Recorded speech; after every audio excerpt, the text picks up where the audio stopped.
5টি স্বপ্ন দেখলে বুঝবেন আল্লাহ পাক আপনার জন্য ভালো কিছু শুভ সংবাদ রেখে দিয়েছে, সামনে আপনার সফলতা।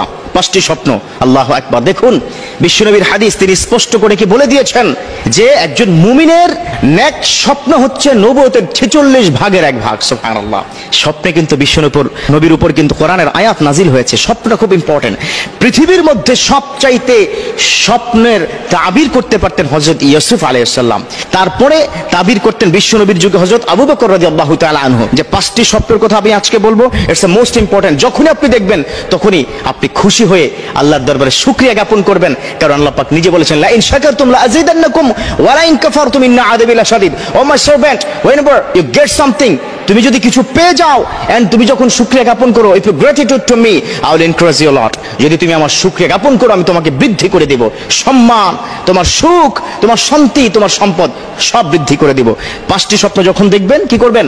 আল্লাহ শুকরিয়া জ্ঞাপন করবেন। আর 1 নম্বর স্বপ্ন হচ্ছে যখন আপনি স্বপ্নে দেখবেন কন্যা সন্তানের বাবা হয়ে গেছেন। সুবহানাল্লাহ।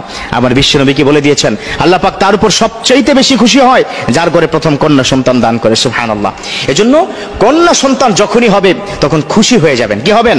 খুশি হয়ে যাবেন। স্বপ্নে দেখবেন, মনে রাখবেন very soon almighty will give you the success your life. আপনার লাইফটা সাকসেস করে দেবে কে? আল্লাহ পাক। 2 নম্বর, আল্লামা শিরনি রাহমাহুল্লাহ তিনি কি বলে দিয়েছেন, 2 নম্বর বিষয়, যদি আপনি দেখেন কাবা ঘর তাওয়াফ করছেন, কি করছেন? কাবা ঘর তাওয়াফ করছেন, তখন বুঝবেন যে আল্লাহ পাক খুব তাড়াতাড়ি ভালো কিছু সংবাদ আপনাকে আল্লাহ পাককে দান করবে।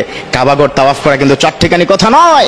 বিশ্বের সবচাইতে ইম্পর্টেন্ট এন্ড সবচাইতে পবিত্রতম জায়গা হচ্ছে কাবা ঘর, ঠিক কিনা? কি গিয়েছেন না? এখানে অনেক হাজী সাহেব আছেন যারা কাবা ঘরে কি গিয়েছেন। ইনশাআল্লাহ তাআলা কাবা ঘরের জন্য দোয়া করবেন, আল্লাহুম্মা তাকাব্বাল বিযহাবিল কাবা, আল্লাহ তুমি আমাকে কাবা ঘরে যাওয়ার জন্য তুমি কবুল করে নাও। সুবহানাল্লাহ। তাহলে যখন স্বপ্ন দেখবেন তখন বুঝবেন যে খুব দ্রুত আল্লাহ আপনাকে ভালো কিছু নিউজ দিবে। 3 নম্বর স্বপ্নের কথা আল্লামা শিরনি রাহমাহুল্লাহ তিনি কি বলে দিয়েছেন, যখন আপনি দেখবেন নামাজের ইমামতি করছেন।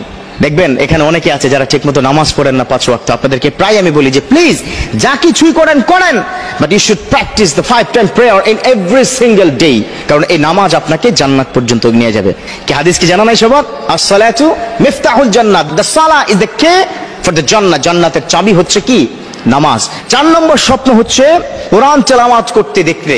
আপনি যখন দেখবেন যে আপনি বসে বসে কোরআন তেলাওয়াত করছেন, স্বপ্নে দেখবেন, তখন বুঝবেন আলহামদুলিল্লাহ আল্লাহ হয়তো খুব তাড়াতাড়ি আমার অভাব অনটন দূর করে আমাকে শান্তিময় জীবন দান করবে। এজন্য শুকরিয়া জ্ঞাপন করবেন।